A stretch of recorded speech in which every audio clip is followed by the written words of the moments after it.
Good morning students. आज हम discuss करेंगे बीकॉम पार्ट 2 का इशू ऑफ शेयर चैप्टर।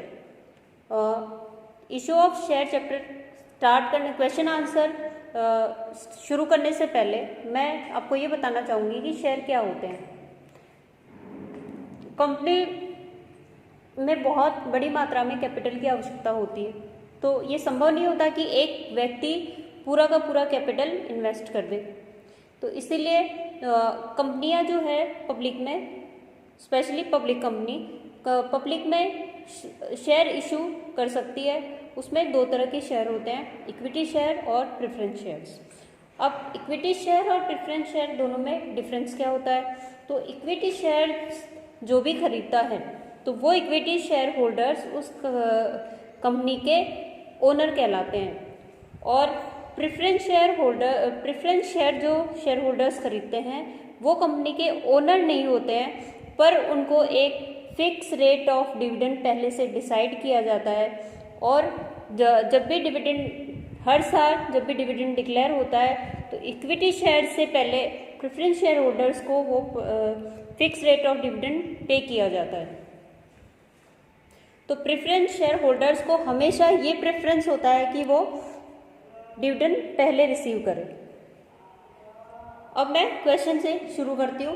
1 जून 2016 को मुकेश लिमिटेड 100 रुपये वाले 1000 क्षमता अंशों के आवेदन के लिए प्रविवरण निर्गमित करती है। तो मुकेश लिमिटेड एक कंपनी है जो 100 रुपये वाले 1000 इक्विटी शेयर को इशू कर रही है।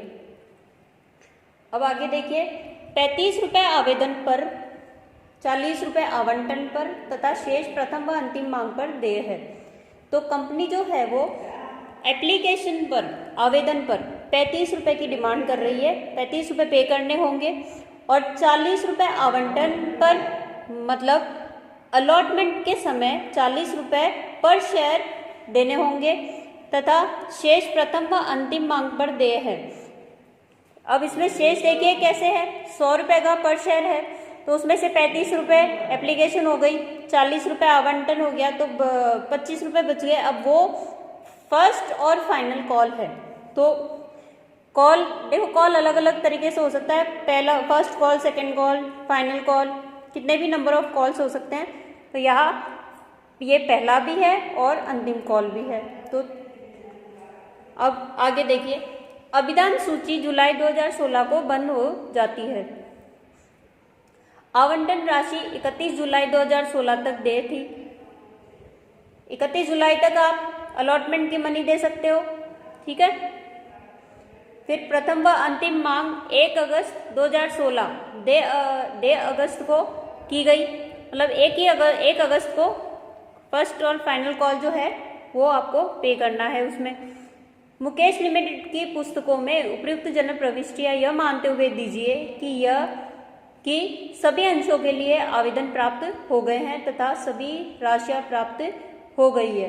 तो ये जो नीचे की जो लाइनें दी है कि उपयुक्त जनरल प्रविष्टियां यह मानते हुए दीजिए कि सभी अंशों के लिए आवेदन प्राप्त हो गए हैं, तो ये क्यों मान रहे हैं? क्योंकि ये जरूरी नहीं है कि कंपनी जब भी इशू शेयर करती है तो वो सारे के सारे शेयर सब्सक्राइब हो, ठीक है, उसके लिए आवेदन आए। तो जो कंपल्सरी आवेदन होना चाहिए वो 90% अबव होना चाहिए, और नॉर्मली हो भी जाता है, नहीं हो तो उसकी व्यवस्था अलग से होती है। वो पार्ट हम बाद में डिस्कस करेंगे। फिर देखिए, तथा सभी राशियां प्राप्त हो गई है, ये माना है कि सभी राशियां प्राप्त हो गई है। तो ये भी जरूरी नहीं होता है कि एप्लीकेशन मनी या अलॉटमेंट मनी या फर्स्ट कॉल, फाइनल कॉल, ये सारी पूरी की पूरी अमाउंट रिसीव हो जाए। एप्लीकेशन मनी तो रिसीव होगी, पर अलॉटमेंट और फर्स्ट कॉल वाली अमाउंट कंप्लीट, जितने शेयर खरीदे उसकी सारी राशि प्राप्त हो जाए, ये जरूरी नहीं है। इसलिए इसमें स्पेसिफाई किया है कि आपको अज्यूम करना है कि एक तो सारे शेयर सब्सक्राइब हो चुके हैं, दूसरा अमाउंट भी सही समय जो तिथि दे रखी है उस हिसाब से आ चुका है, ठीक है। अब देखिए सॉल्यूशन देखिए, तो हम पहले तो जनरल वाला फॉर्मेट बना लेंगे। तो ऊपर सबसे पहले जनरल ऑफ मुकेश लिमिटेड, ठीक है।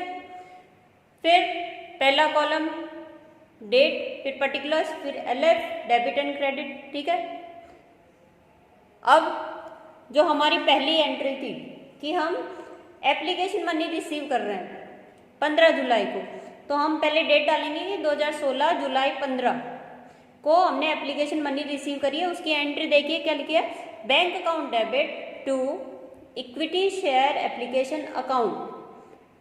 तो एंट्री क्या होगी हमारी, bank account debit to equity share application account. और अमाउंट जो 35,000 रुपये दिख रहे हैं वो कैसे आ रहे हैं, क्योंकि 1,000 टोटल इक्विटी शेयर्स हमारे और 35 रुपये हम उसको एप्लीकेशन पे मंगा रहे हैं, तो 1,000 इंटू 35 करेंगे तो 35,000 आ जाएगा। ठीक है, तो एप्लीकेशन की मनी कितनी मिली है हमें, 35,000 रुपये। और उसकी एंट्री कैसे की, बैंक में पैसा आ रहा है तो बैंक अकाउंट डेबिट, और कहाँ ये पैसा कहाँ से कैसे मिल रहा है, इक्विटी शेयर एप्लीकेशन की मनी है ये, तो to equity share application money. ये एंट्री समझ में आई। ठीक है, अब आगे नेक्स्ट एंट्री, अब हमने पैसे तो रिसीव कर लिए इक्विटी शेयर एप्लीकेशन के, अब इसको इक्विटी शेयर कैपिटल में ट्रांसफर करना भी जरूरी है। तो हम सेकेंड एंट्री इसी से जुड़ी हुई है और उसमें इक्विटी शेयर एप्लीकेशन जो यार क्रेडिट कर रखा था, जो मनी रिसीव हुई है, उसी को हम पहले डेबिट करेंगे। तो equity share application account debit 35,000 to equity share capital account. तो यहाँ नरेशन क्या लिखेंगे, application money transfer to capital account. ठीक है, तो ये दो एंट्रियां समझ में आई। पहली जो है वो एंट्री होगी आपकी एप्लीकेशन मनी रिसीव की, तो bank account to equity share application account 35,000 रुपये।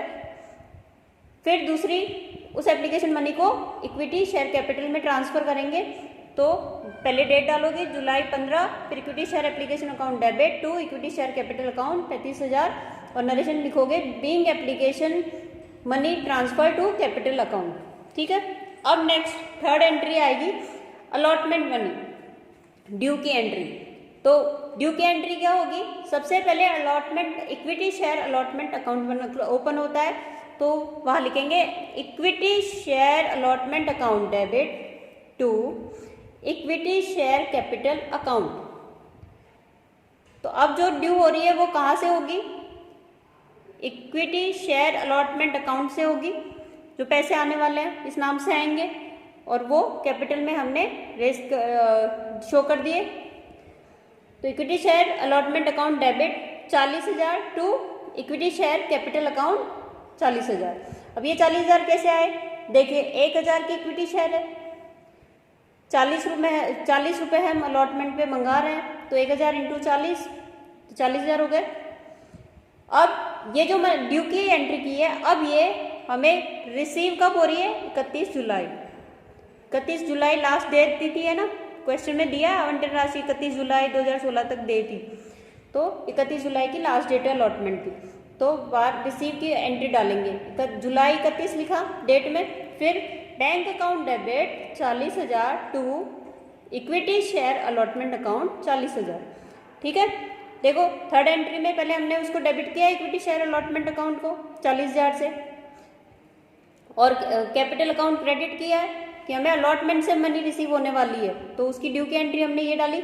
अब रिसीव हो रही है तो bank account debit to equity share allotment account. ठीक है, तो यह equity share allotment account close हो जाएगा, पहले डेबिट हुआ था अब क्रेडिट हो गया। ठीक है, वो क्लोज हो जाएगा।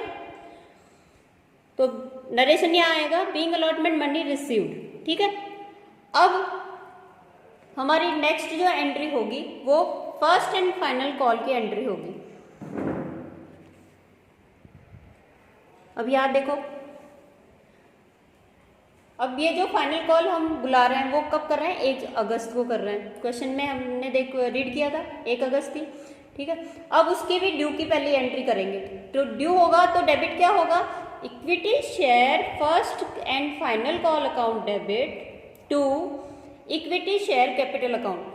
जब भी ड्यू की एंट्री होगी तो क्रेडिट साइड हमेशा इक्विटी शेयर कैपिटल को करना है, आपको ये ध्यान रखना।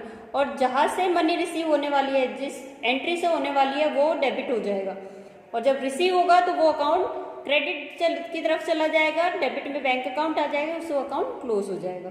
ठीक है, तो ये एंट्री है 1 अगस्त को हम करेंगे equity share first and final call account debit to equity share capital account 25,000। अब 25,000 कैसे आ रहा है? 35 रुपये की एप्लीकेशन है पर शेयर पे, फिर 40 रुपये अलॉटमेंट है पर शेयर पे, तो 35 और 40 75, और 100 का टोटल पर शेयर कितने का था? 100 रुपये का, तो उसमें से माइनस किया 75, तो कितना? 25 रुपये फाइनल कॉल का बच गया। फाइनल कॉल हमने 1000 इक्विटी शेयर पे मंगाया है, तो 1000 इंटू 25, तो ये हो रहा है 25,000 रुपये। ठीक है, तो इसकी ट्रांजेक्शन लिखी being first and final call money due. ठीक है, अब ये मनी हम रिसीव करेंगे, तो अगस्त 15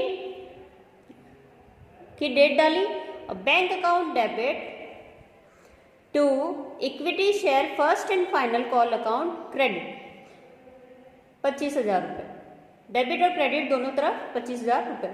अब ये नरेशन इसका लिखा being first and final call money received, तो यहाँ ये हमारा सॉल्यूशन खत्म होता है। Thank you.